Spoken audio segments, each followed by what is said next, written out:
Hey all, Double 18 Sat Shadow here.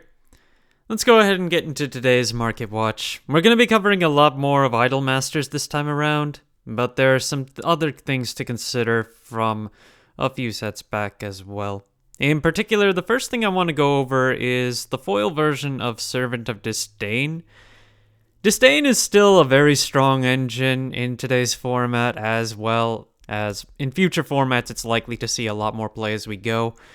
Many of the foils of Disdain have been seeing elevated values in comparison to most of the others, but right now the Servant is currently out of stock at sales as high as $5.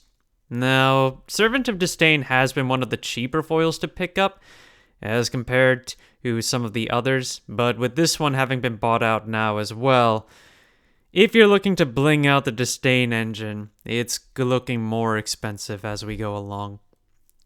Something that got a bunch more listings on the market though is Prime Dragon Keeper from set 4. Now this card only has its gold and its ultimate rare rarity, and when I had last covered this was really low on listings and was close to $10. I mean, its lowest listing is still close to $10, but in comparison to before, at the very least we have a lot more listings than we did. Now we have 12 with a market price of just around $6.50. Sales have dropped off while the market price has increased from $1 over the last several months, and this card has sold as high as $10, but it is getting consolidated closer to around $8.50 with the current listings. And in terms of what we have right now, the front page is all $10 or less. So with the decline in sales and the sudden increase in the number of listings, I wouldn't be surprised to see this card start to drop off somewhat, but it is a gold from Cosmic Mythos and is still a pretty good contender for decks going forward, so it could still hold. 7 more centimeters from Uma Musume. This is a card that you should keep an eye on. In fact, it's probably best just to have a playset if you're intending to play Uma Musume going forward. After all, the second collaboration set for Uma Musume has been confirmed in Japan, and so we should eventually get that collaboration set sometime in the future. And because 7 more centimeters is a pretty strong game changer or even just a game closer card, it's definitely one that you'll want to keep a few copies in your pocket just in case. There are 60 listings on the regular gold with a market price of 15 cents. And if you want to pick up the foil, the market price is close to $1. And then the lowest listing available is 71 cents. So another one that I'd pick up sooner or later if you do intend to play Uma Musume going forward. Dark Angel Olivia, we haven't covered this one in a while, and I was curious where the Super Legendary's sitting at. Again, this card is all the way back from set 2, and it does have a Glory Finder reprint, both of which range from the $10 to $15 range. The market prices are more so around $15, $16 right now, but the Super Legendary still has listings almost at $60 to start with, and then the market price is just above that. There are 13 listings on the Super Legendary right now, but there are over 26 listings right now on the original from set 2 as well. So I would imagine this price will hold, especially since the Glory Finder's lower value should also keep it in check. Fashionista Nelcha.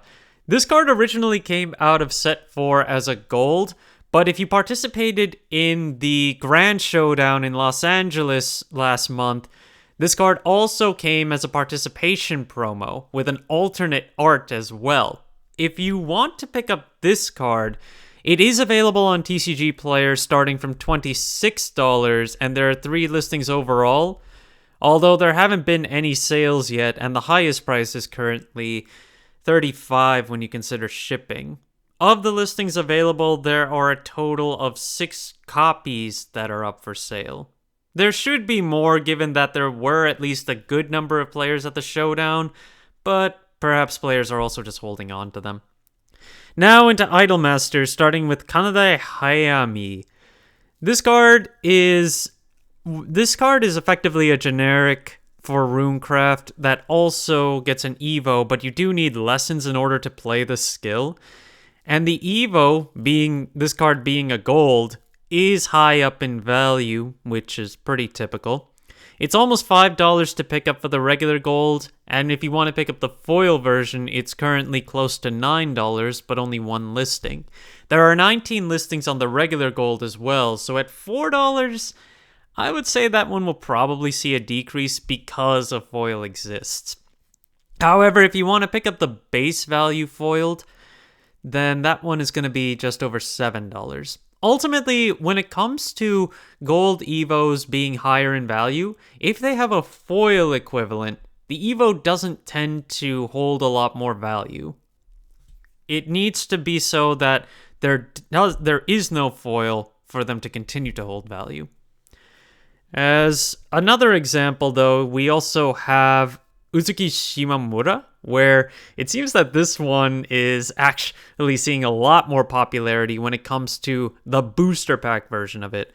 Now, you can get the starter deck version, the PCS Super Legendary, or just the PCS Regular Legendary. The Super Legendary has already sold over $90, which is impressive, and there's only one listing at $83.50 right now. Although if you want to pick up the booster pack version of this card, which is completely different, this one is very cheap to pick up as a regular. As a foil for its base form, it's about $8.50. There are no listings of the foil of the EVO right now, and when it comes to the regular gold EVO, because this is a gold, it's $10 to pick up right now and has a market price of almost $6.50. Uzuki is played in the most typical of the cool decks, despite this card being a cute card, basically because of the Mio Honda engine that's also involved with it. This card also comes as a leader from the cute deck, and if you pick that up foil, it's already sold for $106 and has no listings right now. Yui Otsuki, which is a passion follower, this is a legendary you can only get from the booster pack.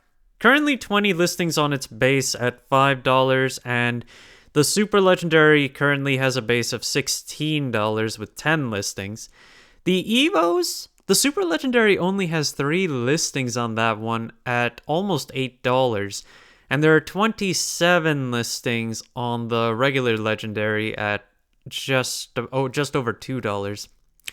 It is hard to say in terms of just how the Super Legendaries can hold a lot more value or just have fewer listings, probably because compared to a lot of other sets, the Super Legendaries in this set also have hot stamps and signatures on them, which adds to their overall appeal. This card also has an Ultra Rare and an SP of its EVO form, which could keep the Super Legendary in check in terms of value.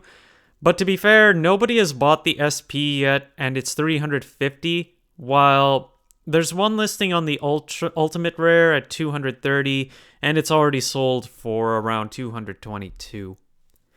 Mio Honda also has a legendary that you can pick up out of the Passion deck, but the real Mio Honda that you want to pick up, especially for the most played cool deck, is the one from the booster pack, and it comes as a gold.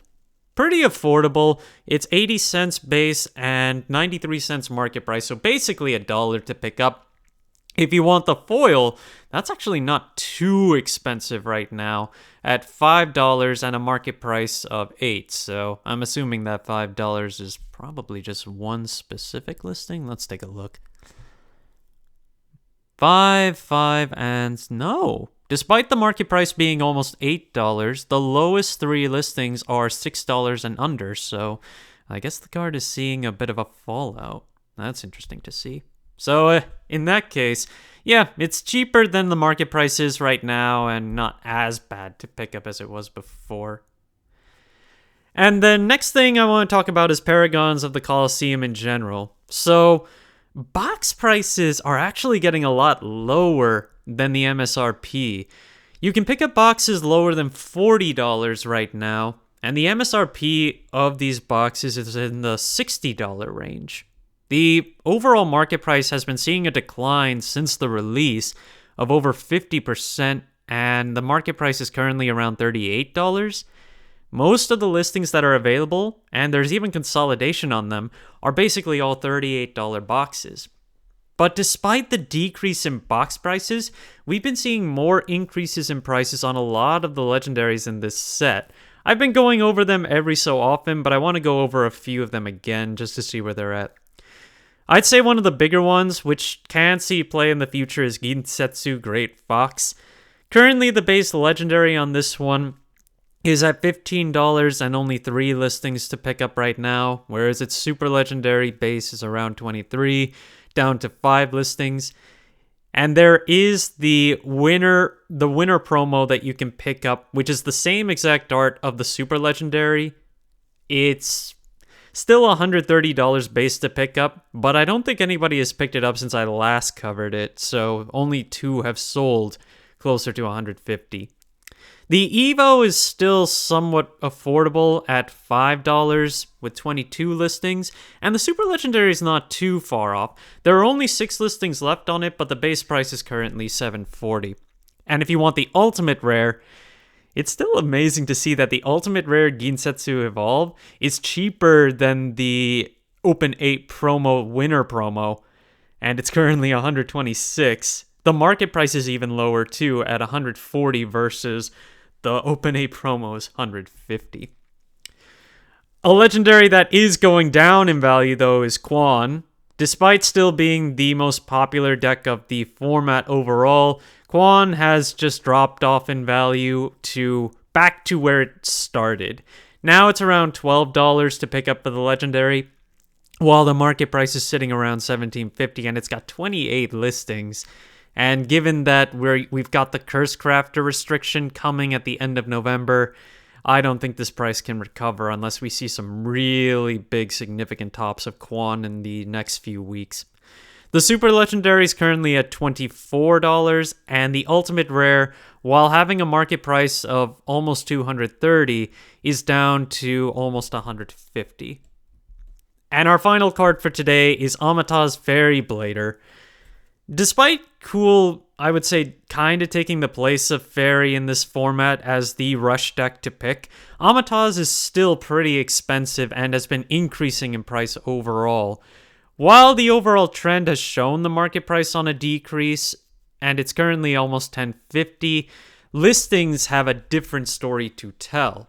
We haven't seen as many sales. They've been decreasing, but they've been seeing a slight pickup in the last few weeks.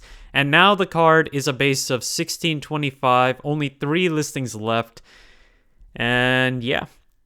Ultimately, I don't know if this is sustainable. Given that Amata's is likely to fall off after set 7, I believe, when puppets come out in set 8, we'll just have to see where it goes forward. But right now, this is where it's at. Thank you guys for watching. If you liked the video, please like and subscribe if you haven't already, and I will see you guys later.